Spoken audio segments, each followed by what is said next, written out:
Зүгээр ер нь бол яг тэр шунал энэ одоо үүсэж байгаа энэ улс орнд үүсэж байгаа нөхцөл байдал бол ер нь бол зүгээр арт түмэн иргэд бол одоо энд ямар ч хамаагүй.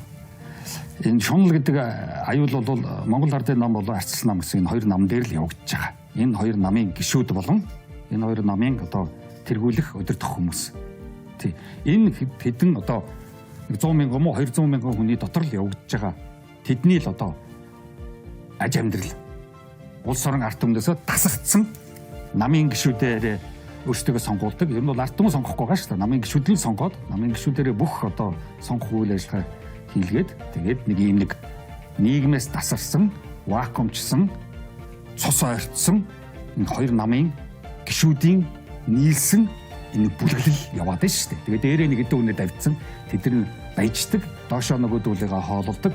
Нэг юм нэг муухай бүтэц Монголын нийгмийн одоо нэг Улаанбаатар хотын дээр нэг хар утаа бөөгнөрчдөг шиг хоёр намынхан нийгмээс тусдаа, Улаанбаатараас тусдаа, улс орноос тусдаа тэгэл нэг аж амьдрал явуулаад байж идэг. Бид нартай ямар ч хамаагүй ийм хүмүүс үүссэн.